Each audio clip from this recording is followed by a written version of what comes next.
alat di sini nanti bisa disambungkan ke kabel-kabelnya ya. Totalnya ada 4 lubang kabel. Jadi 3 lubang kabel yang merah, biru sama hitam ini untuk yang ke tiap fase karena ada 3 fase. Kalau motornya motor 1 fase nanti salah satunya aja yang digunakan. Nah, yang satunya ini yang kuning. Yang kuning ini nanti disambungkannya ke ground. Nah, kalau di sini yang jadi groundnya itu bagian frame-nya. Jadi bagian selubung body dari si motor disambungkannya. Nah, nanti cara menyambungkannya ini menggunakan kabel, kalau di kelistrikan biasanya nyebutnya capit krokodil ya. Iya. Ya, biasa di aki juga digunakan. Ini ada 3. Nah, nanti ini tinggal dipasangkan menyesuaikan warnanya aja. Dan ini karena bentuknya khusus ya, ada benjolan di sini. Nanti nggak bakal bisa ketuker. Jadi udah ada bentuk khususnya. Jadi tinggal dipasangkan aja. Masing-masing.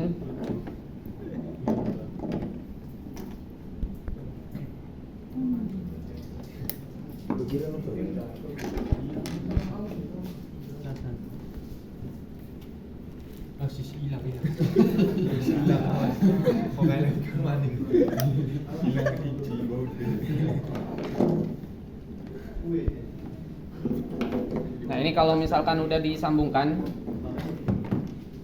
nanti tiap fasenya, tiap kabelnya itu dihubungkan ke tiap fase. Tapi dihubungkannya ke fase, ke bagian yang terpisah ya. Jadi bisa dilihat di sini disambungkannya bukan di bagian yang nyambung, tapi di bagian yang terpisahnya. Nah, nentuin mana misalkan merah, apakah di kanan atau di tengah atau di kiri, itu bebas. Jadi merah misalkan bisa di kanan, bisa di tengah ataupun di kiri. Yang jelas dalam setiap pengukuran, misalkan kalian melakukan pengukuran kedua, ketiga dan selanjutnya dengan motor yang sama, itu peletakannya harus konsisten. Jadi kalau merah di kanan terus. Kalau misalkan yang hitam di tengah terus. Soalnya nanti kalau misalkan rubah-rubah, nanti parameter yang diukurnya bakal beda. Nah, ini ditancapkannya di bagian, jangan di bagian baut atau murnya. Jadi di bagian yang kotaknya ini, yang platnya ini. Dijepitnya di bagian yang plat. Supaya dia nggak goyang-goyang. Kalau misalkan dia agak longgar, itu nanti hasil pengukurannya bisa pengaruh di bagian resistansinya. Dan ingat, ngejepitnya jangan sampai kejepit juga yang bagian plastik kabelnya yang warna kuning ini. Jadi hanya bagian yang platnya aja.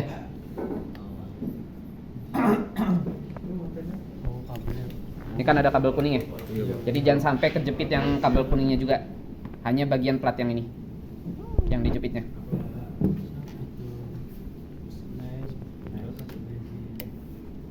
Nah, ini pastikan dia udah kenceng. Kalau misalkan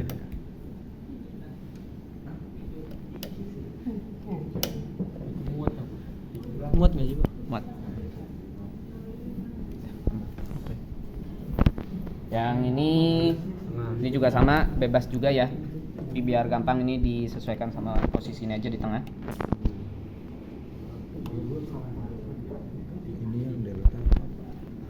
Star ini. Ya, kalau misalkan salah satu sisinya ada yang tersambung, ada yang salah satu sisi yang lain terpisah, itu masuknya star. Lebih gampang emang koneksi star ya. Nah, kalau kuning nanti di bagian frame-nya kalian bisa sambungkannya di bagian baut yang ini. Kelas. Ya. Apa jalannya sob? Frame. Basah. Jadi pastikan yang bagian logamnya nyambung ya. Nah, ininya juga pastikan pas kencang. Kalau misalkan di sini masih agak longgar, itu nanti ngaruh ke hasil pengukuran. Wah. Nah, ini kira-kira pemasangannya seperti ini. Jadi tiga fase di sini yang ke ground. Sampai sini jelas? Nah, kalau sudah kita coba nyalakan. Jadi di sini ada model tombolnya kayak model Nokia jadul ya. Iya. Nah, ini nanti tinggal dipencet yang tombol on-nya aja. On. Calling me. Nah, nanti di sini ada warning. Jadi sebelum kita memulai pengukuran, ini harus dipastikan kondisi motornya tidak tersambung ke listrik. Jadi harus dalam keadaan mati. Kalau misalkan ini dalam keadaan nyala, listriknya bisa nyambung ke alat ini, nanti bisa ngerusak alat. Meledak apa? Bukan meledak sih. Ya, di dalam sensornya nanti di dalamnya rusak. Dan ini harganya kalau nggak salah sekitar 2M atau 3M. Dua ya, sedikit tambahan. Dan dulu. nggak semua perusahaan gede juga mau invest ke sini ya. Jadi nanti penggunanya kalian perlu hati-hati. 2.000. Nah, ya ini tadi tersambung dan ini motor listrik ya. Jadi kalau misalkan generator, kalau generator kan ketika kalian putar ininya, nanti kan bisa ngasilin listrik ya. Nah, nanti ada salah satu prosedur yang kalian harus memutar bagian asnya. Nah, tapi kalau misalkan prosedur memutar as, ini nggak bisa kalian gunakan pada generator. Karena ketika kalian gunakan di generator, terus kalian putar, ini nanti ada listrik yang dihasilkan dari sini, listriknya nanti bisa rusak. Jadi yang diputar ini hanya bisa digunakan kalau misalkan yang diukurnya motor aja. Tapi kalau motornya bisa jadi generator, itu jangan diputar-putar. Nah, ini ada beberapa prosedur yang nanti kalian perlu lakukan. Di sini ada tiga menu yang nanti kalian gunakan. Yang pertama Z per omega. Nah, Z per omega ini digunakan agak dideketin nanti. Naik sih. Yolah. Ininya di Nancap. Yo. Di situnya putih. Ungu dah ungu. Lihatin tuh. agak dekat aja. Man. Oh, memang terbaik. Coba. Ya, pas Pak. Nah, itu ada beberapa menu yang nantinya kalian gunakan. Yang pertama Z per omega. Nah, Z per omega yang di bagian bawah ini digunakan untuk pengukuran stator. Jadi Z per omega ini untuk pengukuran stator. Stator itu berarti bagian motor yang diemnya ya. Nah, nanti yang kedua, nanti di Z per omega juga ada dua sub prosedur yang perlu kalian gunakan. Nah, nanti setelah ini masuk ke DYN. DYN ini dynamic ya. Dynamic itu berarti untuk pengukuran rotor. Jadi kalau tadi Z per omega untuk pengukuran stator, yang dynamic ini untuk pengukuran rotor. Nah, nanti yang ketiga ini untuk yang manual. Manual juga sebenarnya untuk pengukuran rotor. Tapi bedanya apa? Kalau misalkan di dynamic itu biasanya ukuran motor yang mau kita ukur kecil. Jadi masih bisa kita putar pakai tangan. Nanti muternya dijepit si asnya pakai strap ini. Tapi kalau misalkan motornya udah terlalu gede asnya dan susah misalkan diputar sampai satu putaran penuh pakai tangan, maka nanti yang digunakan adalah yang manual. Nah, ini sekarang kita masuk ke Z per omeganya terlebih dahulu. Nanti tinggal di oke Z per omeganya. Nah, nanti di sini ada beberapa menu ya. Ada motor trafo. Ini buat pengukuran trafo. Yang keduanya motor rotor kompensasi.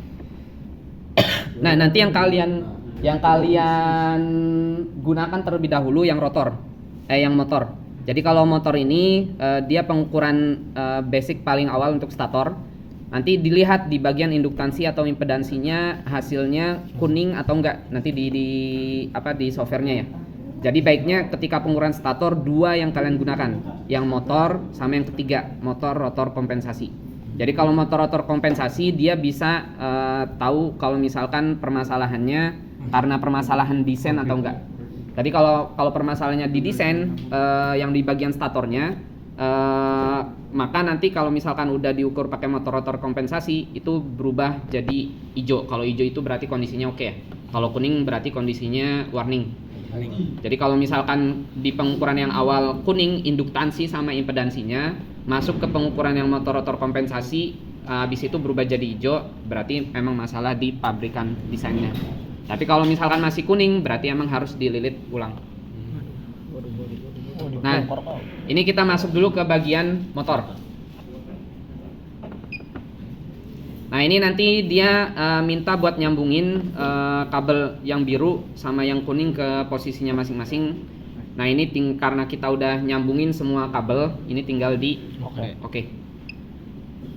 Nah, yang pertama nanti dia pengukuran DF sama tes kapasitansi. Jadi ini dua parameter pertama yang diukur sama dia. Nanti ini tinggal di yes saja. Dia udah mulai ukur, baca. Berarti colok itu juga mengenai Mas ya? Iya. Nah, ini nilai DF-nya sekitar 5,18%, kapasitansinya 2,79 nanofarad. DF tuh apa ya istilahnya? Nanti coba dibaca lagi di slide saya. Itu ada dijelaskan. Nah, nanti di DF-nya itu ada persentasenya, ada jadi di tiap parameter ada batas maksimalnya, batas toleransinya. Yang DF kalau nggak salah sekitar 6%. Jadi kalau masih di bawah 6% itu masih masuk batas toleransi. Nah, ini kalau misalkan udah tinggal di oke lagi aja. Nah, masuk ke tes insulasi. Insulasi ini untuk mengisolasi dari sambungan kabel ke luar ya. Jadi nggak ada arus yang bocor ataupun arus atau tegangan yang bocor. Jadi ini masuk ke insulasi. Di yes. Nah, di sini nanti di proses ini si alat bakal menginjeksi tegangan untuk membaca. Jadi untuk membaca si hambatan. Kalau gitu tuh krisnya kan dulu. Kalau misalkan lagi nggak proses pengukuran sih masih nggak masalah. Cuma hindari sebisa mungkin perubahan posisi ketika pengukurannya. Nanti hasilnya bisa berubah.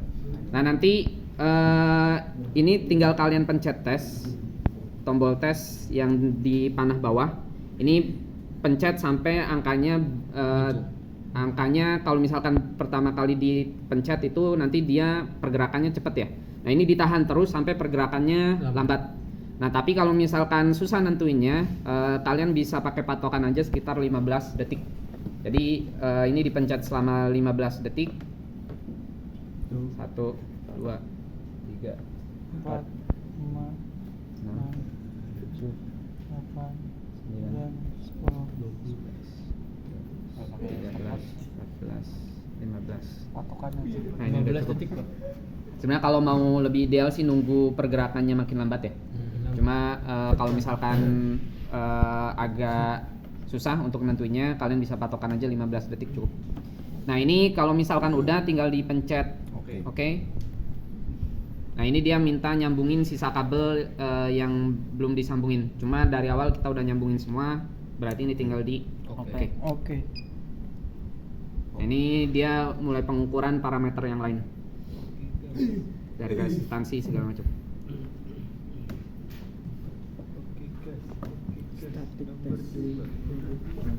Dapeng. Nah, ini nanti 3 kali ya karena ada 3 fase.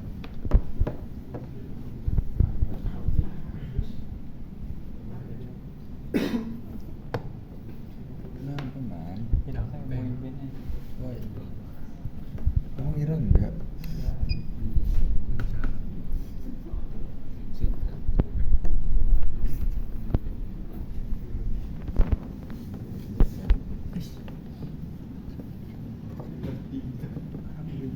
Dapeng.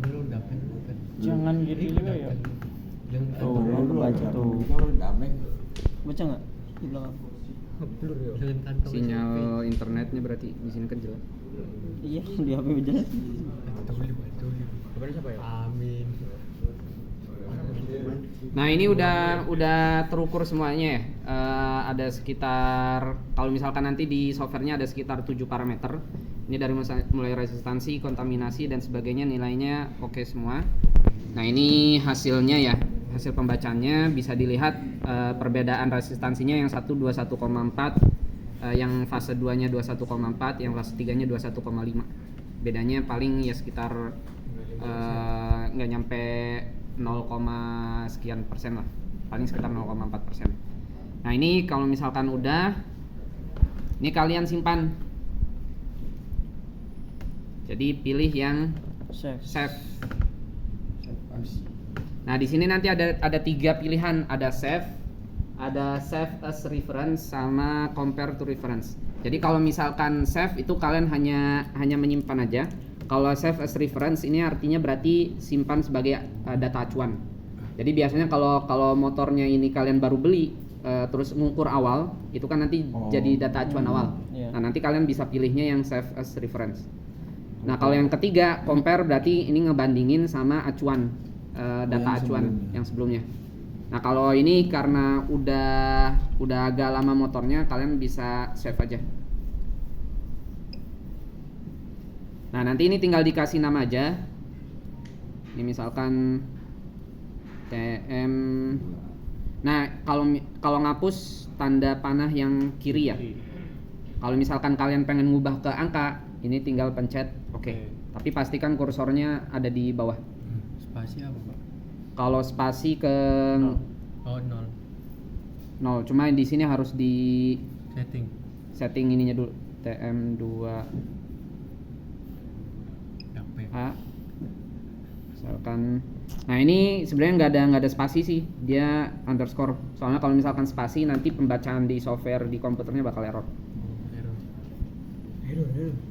Nah ini misalkan TM2A coba 1. Nah ini kalau misalkan sudah, kursornya diarahkan ke bagian yang next. Nanti ini tinggal oke. Nah ini udah kesimpan datanya. Buat balik lagi ke tampilan sebelumnya tinggal di oke.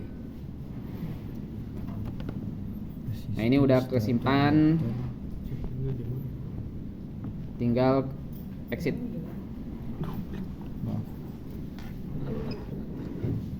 Ini exit, yes. Nah itu Z per Omega yang pertama. Jadi yang motornya aja. Nah baiknya